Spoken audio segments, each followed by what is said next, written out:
गोंडा जिले से है, जहां लोकसभा चुनाव को लेकर अधिसूचना जारी। 5वें चरण में 20 मई को गोंडा व कैसरगंज में होगा चुनाव।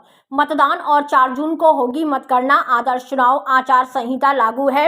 वहीं गोंडा लोकसभा सीट से महागठबंधन की प्रत्याशी श्रेया वर्मा को जीतने के लिए कांग्रेस पार्टी के पदाधिकारी ने की बैठक। एक नई ऊर्जा के साथ चुनाव लड़ रही हैं और पूरे जनपद में जनता का अपार समर्थन प्राप्त हो रहा है। हम सभी कांग्रेस जनों को बिना किसी भेदभाव के अपने क्षेत्र में निकलकर कांग्रेस पार्टी के वेशभूषा में चुनाव प्रचार शुरू। वहीं महागठबंधन श्रेया वर्मा प्रत्याशी को लेकर कांग्रेस जिला मीडिया प्रभारी शिव कुमार दुबे ने की मीडिया से खास बातचीत। गोंडा से रामनारायण जायसवाल की खास रिपोर्ट। मैं शिव कुमार दुबे, प्रवक्ता जिला कांग्रेस कमेटी गोंडा। आदर्श आचार संहिता तो लागू हो गई है। आपकी महागठबंधन की प्रत्याशी समाजवादी पार्टी से श्रेया वर्मा जी चुनाव लड़ रही है। आपकी कांग्रेस पार्टी के पदाधिकारी के नाते क्या योगदान है और क्या चुनाव की भूमिका रहेगी? हम लोगों को जिस दिन ये मालूम हुआ कि समाजवादी पार्टी और कांग्रेस महागठबंधन से गोंडा लोकसभा की प्रत्याशी श्रेया वर्मा जी को टिकट मिला है, प्रत्याशी बनाया गया है, हम लोग काफी खुशी महसूस किए।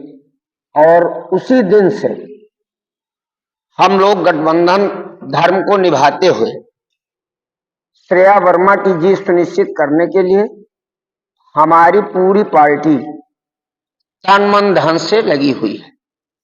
और जनता के बीच जाने पर मुझे ये पूरा विश्वास हुआ कि इसके पहले श्रेया वर्मा जी के बाबा जी आदरणीय श्री बेनी प्रसाद वर्मा जी बाबूजी, जो केंद्रीय इस्पात मंत्री थे, 2009 में वो गोंडा से सांसद थे। कांग्रेस पार्टी से ही वो चुनाव जीते गए थे, स्वास्थ्य मंत्री बनाए गए थे, मगर जो सत्ताधारी पार्टी के पदाधिकारी या उनके सांसद है, ये आरोप लगा रहे हैं कि यहाँ पर वो मंत्री रहते फैक्ट्री नहीं डाले। इस पर क्या कहना है? देखिए, आरोप तो किसी के ऊपर लगाया जा सकता है, आरोप तो बहुत नेताओं के ऊपर है, लेकिन जहां तक बाबूजी के ऊपर आरोप जो लोग लगा रहे हैं वो कुंठित भावना से लगा रहे हैं।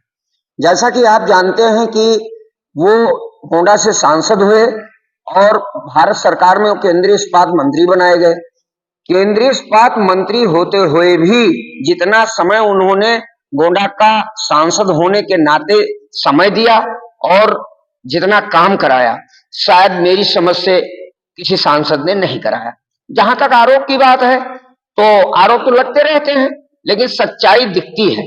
आपको मैं एक उदाहरण दे रहा हूं, क्योंकि आप प्रेस से हैं, मीडिया चौथा स्तंभ है लोकतंत्र का। हम लोग आपका ज्यादा हम सम्मान करते हैं, सबको करना चाहिए, सभी लोग करते हैं।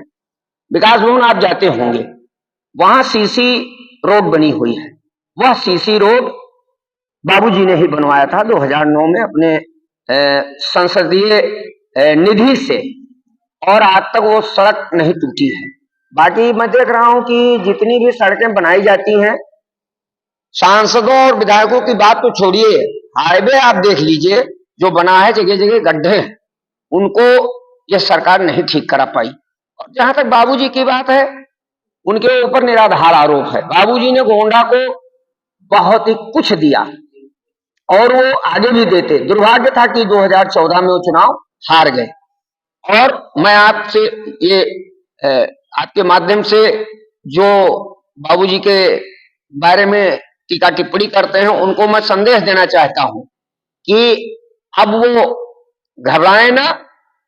उनकी पौत्री, उनके सुपुत्र माननीय पूर्व मंत्री राकेश वर्मा जी की पुत्री श्रेया वर्मा को कांग्रेस समाजवादी महागठबंधन से प्रत्याशी बनाया गया है। जो बाबूजी के टाइम के कार्य अधूरे लोगों को दिखाई पड़ रहे हैं, वो सब पूरे करा दिए जाएंगे, ये मैं आपसे वादा करता हूं। यहाँ गोंडा के डोमाकल्पी में विश्वविद्यालय की स्थापना के लिए घोषणा की थी। हमने भी आप ही लोगों के माध्यम से पढ़ा था, सुना था, और वो जमीन सरकारी थी। लेकिन इन लोगों की नाकामयाबी को मैं मानता हूं, यहाँ के जितने विधायक सांसद थे, इनकी उदासीनता के चलते वो महाविद्यालय बलरामपुर चला गया। और मैंने अखबारों के माध्यम से सुना है कि वहां महाविद्यालय जो बनाया जा रहा है वो किसानों की जमीन ले करके, पैसा दे करके जमीन खरीदी जा रही है। एक तरफ जहां आपको सरकारी जमीन मिल रही थी और गोंडा के लिए मुख्यमंत्री जी ने वादा किया था कि यहां बनेगी, अब यहां से बलरामपुर चली गई तो मैं तो यही मानूंगा कि बलरामपुर के लोग, वहां के जो विधायक सांसद हैं, वो गोंडा के विधायक और सांसदों की अपेक्षा अधिक तेज दिखाई पड़े, इसलिए ये अपने यहाँ रोक नहीं पाए, वो लोग लेकर चले गए। तो इसमें तो इन लोगों की उदासीनता है। हमें तो ये लगता है लोग नहीं चाहते हैं कि गोंडा के लोग विश्वविद्यालय गोंडा में रह करके यहाँ के बच्चे पढ़ें, जबकि बलरामपुर कोई दूर नहीं है, लेकिन फिर भी जब गोंडा में बनना था तो सवाल है बलरामपुर क्यों गया और इसका जिम्मेदार कौन है? मेरी समझ से यही जनप्रतिनिधि जिम्मेदार है। तो क्या